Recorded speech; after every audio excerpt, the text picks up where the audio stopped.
The Kixeye strategy guide is finally out, and today I want to go over my Hierophant build, which has a few oddities, including using a different engine than what you're most likely using, a different one that came out with the ship.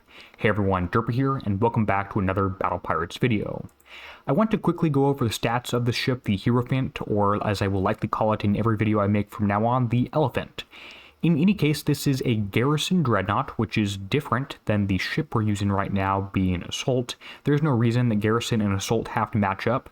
I'm guessing that Kixeye split those into different classes because they were thinking that we would get less bored with the 3-month raid cycle if the driving option for one fleet was garrison and the other option was Assault. I don't really think that's a true statement if that is the assumption, because driving option depends on the ship rather than the fleet or the class style, so that doesn't really matter. In any case, this is garrison. It's also dreadnought, which means you need to make sure to not hit the wrong target with it, and there's going to be a ton of special options that show up as possibilities, including skirmish, etc., which you definitely don't want to put on.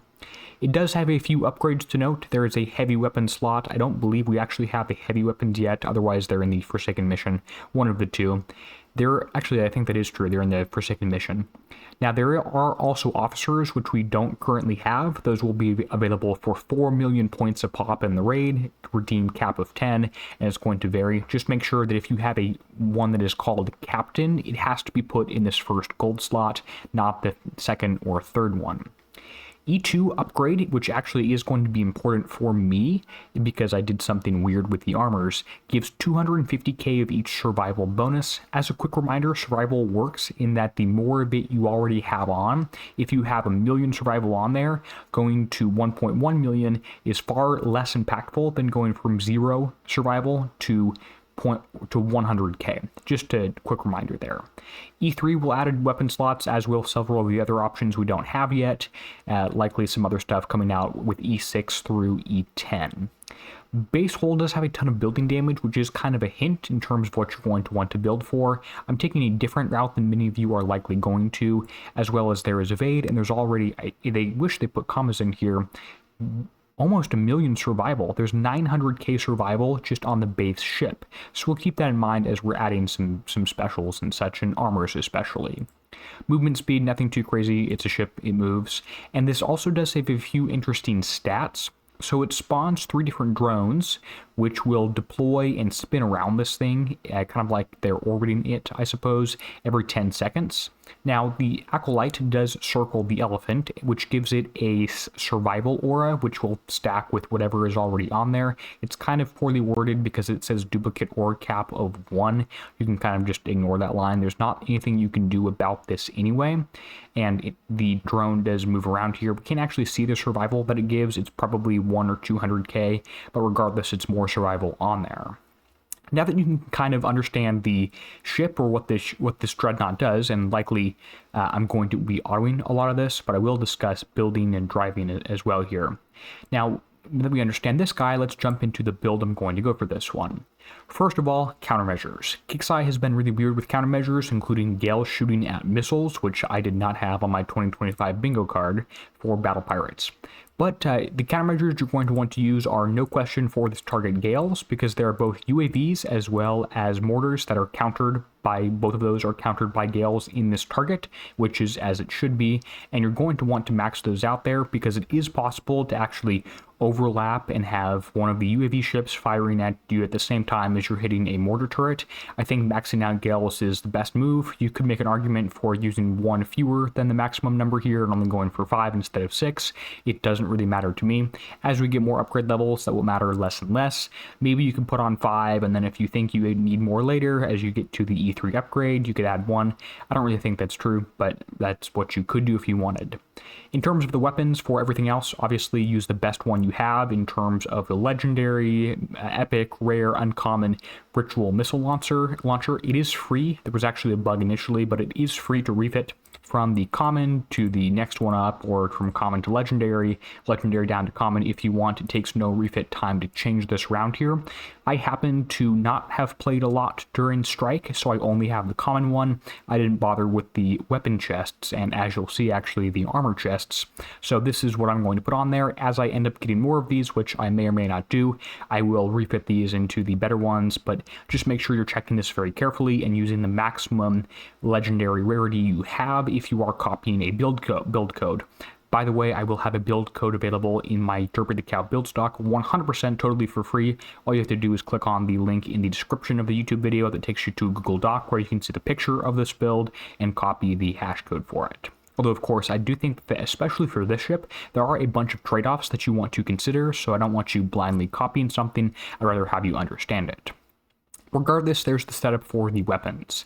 Now let's go ahead and get into the specials, which are going to be the most interesting part of this build because they are going to change a little bit and can be a little bit different. The first choice is the engine. Now what most people are going to do is blindly slap on this pancake, I guess it's called, the pentotic resistor, which gives you 100k survival and then some pretty standard engine stats. I don't think you should do this. I think instead you should scroll down, and for me it's at the very bottom because I'm out, and put on the Orcus engine. Now the Orcus engine has the same movement speed, evade bonus, turn speed, etc., but it has penetrative reload plus 40%, that's fantastic. Penetrative damage plus 20%, that's actually better than the reload. And then the survival is going down from 100k to 40k. But remember at the very start of the video when I told you that survival has diminishing returns, and we already have at least 1 million if the drones give like a basically small amount. We already have 900k on the base ship, so going from 900k to 1 million versus 900k to 940k is basically zero difference, and survival basically doesn't matter for this ship. I could do the calculations on it. I've got a spreadsheet that sets it up, but that's kind of how it's going to be. So I would much rather take an extra 20% damage than a very small, like 2, 3, 5, 10%, whatever, survival bonus. Doesn't really matter to me, but I'm going to be using this engine. Unfortunately, there's no way to get it in-game right now, so I have to take it off one of my covenants. I did put it in the prize request channel on Discord, but they haven't put the previous thing I wanted in there, which I also had to take off my covenants, and that's for the current assault ship. Regardless, this is the engine that I highly recommend using over the standard one that Kixeye sent out with the ship, and I unfortunately wasted my strike points on that one. Special slot number 2 is actually going to be an interesting one for me. This is for me going to be a building damage special. The reason why is that Garrison and in the targets that we saw in the XP weekend generally tend to have lots of buildings and a handful of ships. I think that having building damage is going to be much more important in this particular event series for this ship than just having a combination of building damage and ship damage, because there are so many turrets in the targets that we saw in VXP weekend, which is our best and only source of information on these. For that reason, I am highly recommending the K2 bombardment system, which will triple your building damage from where it was. The alternative to this, and I'll come back to that at the end, will be to put on something that will have you do something like 1.5x damage to ships and then a little bit more to turrets. But I think that because the target is predominantly turrets rather than ships, you're likely going to want to go with this one. Special slot number 3 is going to be one that came out with the ship, and this is the Chthonian Array. I'm not quite sure where Kixeye comes up with these names, but this gives you 50% penetrative damage plus 110% building damage, which is a little over doubling this one, and 90% wall damage, which does nothing because these missiles are not stopped by walls. So there's Kixeye for you, wall damage on a missile ship. Although I guess this could be useful in the future if we have a rocket garrison dreadnought or something like that next. Regardless, this is the option you're going to want to use. If you don't have this, try and search stats for a high building damage, penetrative damage special. After you put on everything else, it's likely that it's going to be something like the Anima battery right here, which came out a little while ago. You likely have some of this. I can't quite remember the name of the ship that it came out on. Regardless, Chthonian Array is going to be my best option here. Special slot number 4 is going to be a damage special. Let's hop over to the limited tab and grab out the wreath targeting console. This is going to give you penetrative accuracy, doesn't really matter against buildings, does help against ships, gives you projectile speed, which is good for antis, as well as penetrative reload, not so great, but 115% penetrative damage is really nice right here, so retargeting console is what I would use. Special slot number 5 is going to be another one of these specials that is actually going to help boost range, because we don't have a penetrative range special in yet. This option for me is going to be the biomass console. This has missile critical chance, penetrative range, that's what we want, 30% is standard. Penetrative reload 50%, doesn't really matter. Penetrative damage 35, that's the important bit right there. That matters more than reload just because of how things stack up. Now, the other option to this one, if you don't have Biomass Console, is likely going to be the Star Tracker Guidance System. As you can see, it gives the same penetrative damage percent of plus 35, gives slightly higher reload, but again, I don't really care about reload the same I do about damage, and it doesn't have any of the missile critical hit stuff. You could also look through the non-limited, just standard blueprint stuff, but I don't actually remember there being a decent option in this category. Everything else is really, really old, unless I'm forgetting about something. Regardless, the Biomass Console should be the best option for this one. And the very last special, if you haven't guessed it yet, is going to be for the Gales. We need something that will boost damage type anti-mortar / anti-explosive. They mean the same thing. And for this, you have basically two options. You have the Gala defense system, which is a standard blueprint one.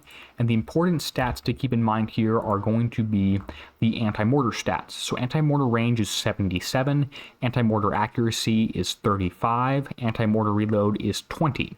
Everything else you can basically ignore. This is not actually a countermeasure, it's an anti-mortar. Same thing, it's not an anti-missile, it's an anti-mortar.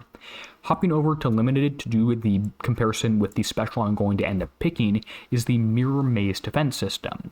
Now, looking at the anti-mortar stats and actually there's an extra bonus stat on here, 2 of them even, but the anti-mortar stats are 75 instead of 77, 50 for anti-mortar accuracy instead of 35, and then 20 is the same for anti-mortar reload. Which means that because of the anti-mortar accuracy, this special is going to win out, because I'm concerned about Kixeye putting anti-mortar evade or anti-mortar evade, anti-mortar evade, something like that, on the projectiles, the mortars and UAVs in this target. For that reason, Mirror Maze defense system is the way to go. The other 2 bonus stats are 10k survival, which is splash damage reduction. You could call that useless. It is. It's 1 splash damage reduction, and 2, it's 10k survival when your ship has literally 1 million survival on there. But the really nice one here is penetrative reload plus 40%, because that's going to have a lower cycle time on your missiles firing, and you're going to do more damage per second if you put this special on here. So Mirror Maze definitely wins on this. There's the specials there. Now, I do want to discuss a few options or alternates. If you don't have the Orcus engine, go ahead and use the one that came out, the Panonic Resistor. If you don't have K2 or you want to use a different option other than that one, I think that the best option for you is going to be a missile damage special, which let's hop back over to limited and look at a few options. Obsession missile sensors is likely the best option here. Instead of the plus 200% building damage, this has 85% building and 40% penetrative. It does have a projectile speed bonus, which could be nice if gales start to go crazy. The way math works out here, you could do 1.85 times 1.4 and compare that to 3, which is going to be less than that one. So this is the option if you want to have something that does damage against ships as well as buildings, rather than something that's more heavily weighted to ships. So there's that choice for you there. And if you're interested, this is about 40% in terms of pure numbers rather than percents of percents, more or less effective against buildings. So K2 is still the better option here. If you don't have the one that came out with the ship, the Chthonian Array, like I mentioned, go ahead and go for the Anema Battery. It's your next best option and is a blueprint one.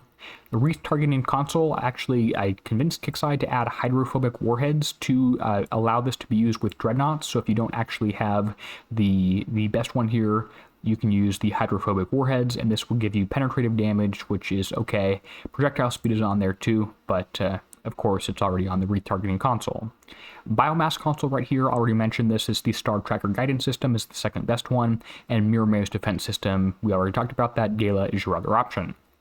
Okay, now that you have a good choice or understanding of the specials, let's go through the armors.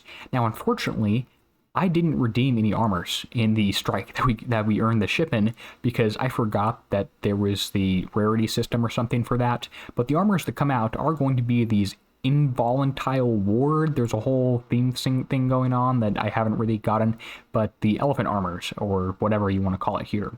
And the lowest one gives 100k survival, the highest one gives 175k survival. In effect, your ship already has literally 1 million survival on here, so additional survival is not very helpful. However, this is not a bad option if you wanted to use this. It does give you more damage percent, which is nice. It's not a bad option. It's going to work fine. I might end up actually putting it on here. But the other things you could consider are maybe some of the other garrison stuff that gives some penetrative if you happen to have that. So obviously I'm not going to use the concussive survival, but the explosive survival and plus 3% explosive damage on the Corvus armor, maybe that's kind of helpful, even though it's kind of silly because this is explosive survival from a different ship, a different dreadnought, but hey, you could if you wanted to. Obviously the siege stuff is not too helpful. But what I think I'm going to do is use D5 EV armors because we already have so much survival. I would much rather have evade, which I don't have a lot of already, and throw a bunch of this on here to help against the turrets that outrange you. There's some missile ones in this target, which I can only presume evade works against. Evade does not have diminishing returns in the same kind of way survival does. It sort of has diminishing returns, but it's not like we're at 90% evade trying to go to 91. We're at a very low percentage, I think it's like 30 or 40, going up to about 60% here with these armors. And further than this will help you even more if you're driving a ton of these targets, which I don't actually intend to do. For me, this is going to be an auto ship because I kind of believe that Dreadnought should not exist as a class, and we shouldn't have the 2-ship class for the raids, but that's besides the point. I think that actually having 60% evade is going to be pretty helpful here. At this point, you might be looking at the ship and being like, what the hell? This is a 24-day build time, which you're right, this is kind of crazy. And I guess 7 days of that is the ship itself, and the time is going to go down because of refit bonuses and such, but there are also going to be tokens that you can have used for this, which should be helpful, and of course we'll have to upgrade this after. Don't rush about trying to need to have the perfect ship done time for the first raid. If you have it built without armors, that's okay. If it's missing one weapon, that's okay. If it's not a legendary, that's okay. You still have an extra 2 months after the first time you use it to go ahead and upgrade this and get this thing going. But this is going to be the build that I'm going to go for. I might not actually have this completely done in time for the first raid because I'm trying to save tokens for the flag, which we get in that particular raid, but that's the point for you. And then obviously use the heavy weapon from the Forsaken mission. I can't actually see that in the upgrade slot right here because this is a U0 ship, at least the slot right here, shipyard thinks it is. Regardless, there's my thoughts. If you did enjoy the sort of nuance of this one, missile holes in particular can be a little bit more complicated. I ask that you share this video with your alliance, with your friends, stuff like that, so they can see the weird, wacky, and wild decisions that go into building the elephant. With that said, I want to give a huge thank you to the channel members whose names appear on the end screen now. They're helping make videos like this one possible. And until next time, this is going to be Derpy signing out, helping you be a better pirate.